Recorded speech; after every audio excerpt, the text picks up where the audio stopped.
আবারও একই রাতে একই এলাকায় দুই গৃহস্থের বাড়ি থেকে গরু চুরির ঘটনায় নড়েচড়ে বসল স্থানীয় এলাকাবাসীরা। প্রায় প্রতিনিয়তই বিভিন্ন এলাকায় গরু চুরির ঘটনা ঘটে চলেছে, কিন্তু পুলিশের এই ধরনের ঘটনার কোনো কুল কিনারা করতে পারছিল না। ঠিক এরই মধ্যে আবারও রবিবার গভীর রাতে গোলাঘাটি বিধানসভার অন্তর্গত কাঞ্চনমালা এলাকার অভিজিৎ বাউল এবং সুভাষ ঘোষের বাড়ি থেকে নিশি কুটুম্বের দল মোট 9টি গরু চুরি করে নিয়ে যায়। সোমবার ভোররাতে গরুর মালিকরা ঘরে তাদের গরু দেখতে না পেয়ে চিৎকার শুরু করে। তাদের চিৎকারে ছুটে আসে স্থানীয় এলাকাবাসীরা।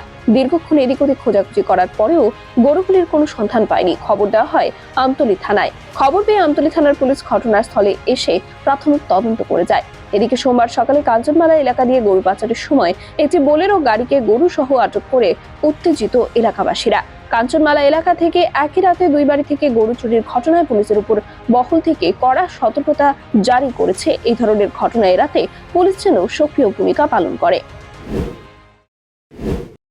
কি হয়েছিল দাদা ঘটনাটা? দাদা ঘটনাটা রাত্রে ফোনে 11টার সময় আমি গরুটি বাইন্দা ঘুমাইছি। আমার 5টা গরু, দোয়াল গাই 2টা আর দামরি একটা আছে 8 মাসের গাব জাসরি, আর 2টা দামরি বাছুর।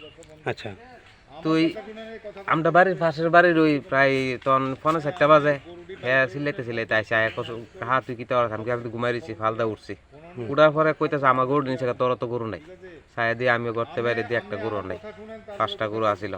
আর আমার বাড়ির লগে যে অভিজিৎ বাউল তার 4টা গরু, তারা 4টা গরু 6টা আসিল, 2টা বাছুর রেখে গেছে, আর 4টা লিয়েছে। আর আমার 5টা বাছুরা লিয়েছে। দুই বাড়ির থেকে কি মানে কালকে হয়েছে? হ্যাঁ, কালকে রাত্রি একসাথে হয়েছে 9টা গরু টোটাল। এই বিষয়টা পুলিশে জানাইছেন? হ্যাঁ, পুলিশে জানাইছে সকালে। আমরা কাঞ্চনমালা ফাঁড়ি থানার থেকেও আইসে, আর এখন তো আয়া বর্তমানে দেখতেছে নি। আচ্ছা, এই ধরনের ঘটনা এলাকাতে মানে এইভাবে হয়েছে নি আর? কিন্তু আমাদের এখানে আজকে দীর্ঘ 15-20 বছর কারো গরু চুরি হয়েছে না আমরা কাঞ্চনমালা। আচ্ছা আচ্ছা, কালকে হয়েছে আমরা 2 বারে। এই এলাকাটার নাম কি? এই এলাকার নাম হচ্ছে কাঞ্চনমালা। কত নম্বর ওয়ার্ড এটা? এটা 3 নম্বর ওয়ার্ড, বাজার ভাড়া।